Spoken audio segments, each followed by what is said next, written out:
Na aula de hoje a gente vai explorar um novo universo de possibilidades dentro da programação. Por isso, se já não é inscrito no canal, se inscreva, dê um joinha e compartilhe esse vídeo com seus colegas de classe. Eu sou o professor Saulo Santos e essa é a nossa aula 14 de Lógica de Programação. Não esqueça que seu cérebro é como uma esponja que está sempre pronta para sugar conhecimento. E quanto mais ele aprende, mais conexões neurais você constrói. E eu estou aqui para te ajudar a construir essas conexões.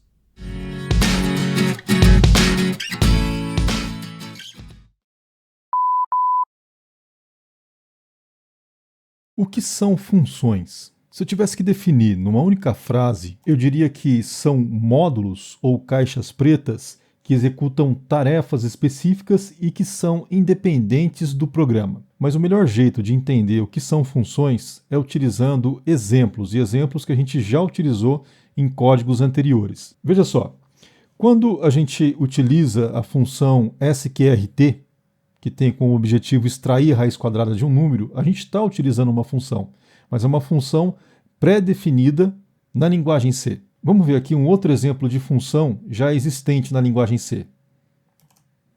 Eu tenho aqui a função poll, que tem dois argumentos. Eu envio para ela dois argumentos do tipo double. Por exemplo, se eu enviar o 2 e o 3, ela me devolve o número 8. E aqui no caso da função sqrt, se eu envio o número 25, ela me devolve o número 5. E por que eu chamo ela de caixa preta? Porque uma função, você envia para ela um ou vários argumentos e você não precisa saber como é que foi codificada essa função. Você não precisa ter acesso a esse código, basta que você saiba quais são os parâmetros que regem essa função, ou seja, quais são os argumentos que são enviados, os tipos dos argumentos enviados e o tipo de saída dessa função.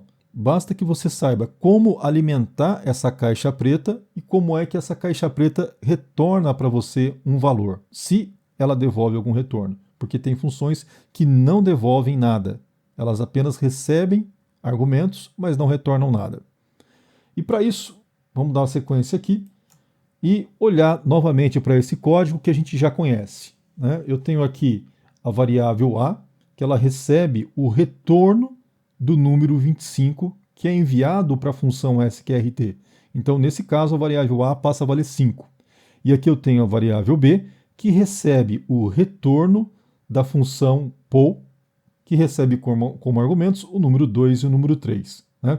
Bom, a gente não sabe exatamente como é que foi codificado as funções sqrt e poll. Isso para a gente pouco importa. Basta que a gente saiba quais são os argumentos de entrada e o que ela devolve para a gente. Agora vamos trabalhar com um exemplo mais didático. Nesse exemplo, a gente vai trabalhar com uma função que recebe dois números como argumentos e retorna a soma desses dois números.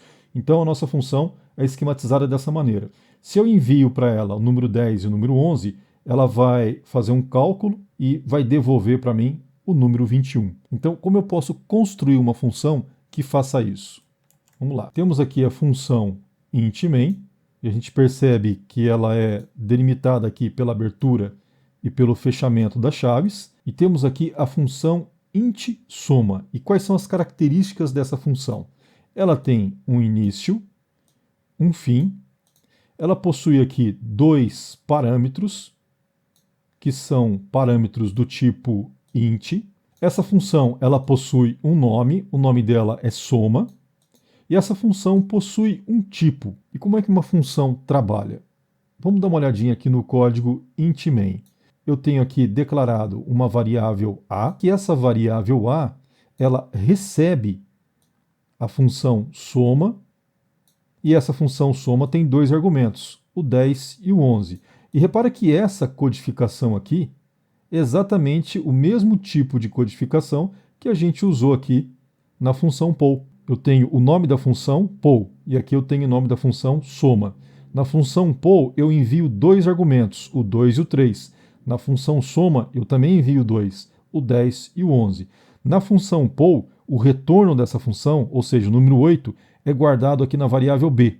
E aqui também o número 21 vai ser guardado na variável a. Quando essa linha é executada, o programa é desviado e começa a executar essa função. Então o que acontece aqui? O número 10 é enviado para esse parâmetro x. Então x passa a valer 10. O número 11 é enviado para o parâmetro y. Então o y passa a valer 11. E o que é executado aqui na função? A gente tem essa palavrinha-chave aqui chamada return, e o objetivo dela o que é? É retornar, ou seja, é encerrar essa função, retornando para a chamada dela, essa é a chamada, retornando para a chamada dela o quê? A soma de x mais y. Tá? Então ela vai retornar o número 21. Então quando essa função se encerra, ela retorna o número 21, ou seja, tudo isso aqui é como se estivesse valendo 21, e esse 21 passa para a variável a. Tá? E agora, o que é importante observar aqui é o tipo da função. O tipo que a gente coloca aqui significa que esse cara, o return, vai retornar esse tipo. Tá? Então, se aqui tivesse colocado, por exemplo, um double, significaria que o retorno dessa função seria um double. E aí, essa variável a também deveria ser um double, para poder receber o retorno dessa função. Então, vamos partir agora para um segundo exemplo para deixar isso um pouco mais claro. Veja só, nesse segundo exemplo, eu tenho o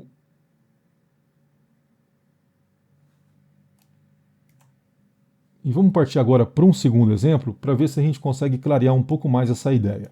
Nesse segundo exemplo, eu tenho uma função também de nome soma, só que agora essa função de nome soma, ela está recebendo aqui dois números reais e não dois números inteiros, como essa.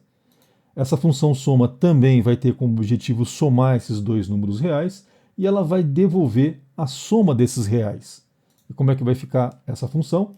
Vejam só, vamos fazer aqui então uma comparação. Tá? Essa função aqui, olha para ela e olha para essa. O que a gente tem de diferente aqui? A gente tem aqui um int, dizendo que o retorno dessa função é um número inteiro. E aqui a gente tem um float, indicando que o retorno dessa função vai ser um float. Tá? E eu tenho aqui como parâmetros, aqui eu tenho dois parâmetros, dois números inteiros, x e y. E aqui eu tenho dois parâmetros que são do tipo float. Então ele está preparado para receber dois números reais. Tá? O return é o mesmo, return x mais y, return x mais y. Vamos dar uma olhada agora no nosso int main. O que eu encontro aqui? A variável a como sendo do tipo inteiro e aqui a variável a como sendo do tipo float. E aqui na soma eu tenho a recebe soma 10,11 e aqui também eu tenho a recebe soma 10,11. Só que aqui eu tenho números reais. Estou enviando para ela números reais. E aqui eu tenho números inteiros. Tá? Então essa função ela vai ser, nesse momento, a execução é deslocada para cá. O número 10 é carregado nesse parâmetro x e o número 11 é carregado nesse parâmetro y. A soma 21 é devolvido para a função soma. Então a variável a recebe o número 21. Tá? E, por fim, vamos dar uma olhadinha aqui no terceiro tipo de função, tá? Onde essa função ela recebe dois argumentos, o 10 e o 11, só que ela não tem retorno. Vamos dar uma olhadinha aqui. Funções que não possuem return são funções do tipo void. Vamos dar uma analisada. Repare que eu não tenho aqui a palavra return. Tá? Então a palavra return ela está associada ao tipo de função. Tá? Então funções do tipo void, como não tem retorno, então elas não têm o return. Então o que essa minha função vai fazer? Eu envio para ela os dois argumentos, o 10 e o 11. A minha função aqui tem dois parâmetros inteiros para receber o 10 e o 11. E eu simplesmente vou imprimir aqui a soma do 10 e o 11. Tá? Mas ela não possui um retorno. Por isso, o meu gráfico aqui na minha caixa preta não apresenta aqui uma saída. Né? E também, o que a gente pode observar aqui é que essa função soma, como ela não tem retorno, eu não estou atribuindo o retorno dela, como eu fiz aqui no A recebe soma e no A recebe soma. Vamos direto agora então para o código. Eu tenho aqui a minha função, onde eu declarei aqui uma variável A, e essa variável A ela vai receber o retorno da minha função denominada soma, e eu estou enviando para ela dois argumentos, o número 10 e o número 11. Então, a partir desse momento, a execução do meu código vem para cá. Tá? O número 10 é transferido para a variável, para o parâmetro x, e o número 11 é transferido para o parâmetro y. Né? Essa função é do tipo int, então obrigatoriamente ela tem que ter um return. E esse return vai retornar para mim a soma do 10 mais o 11. E essa soma é atribuída a essa variável A. Por fim, a variável A é impressa. Vamos analisar o resultado então, compilando e executando o código. Tá aí, resultado 21. Bom, se você ficou com alguma dúvida, não esquenta, escreve aí nos comentários que eu respondo para você. Agora, se você gostou dessa aula, eu vou te pedir para dar um joinha, se inscrever no canal e compartilhar esse vídeo com seus colegas de classe.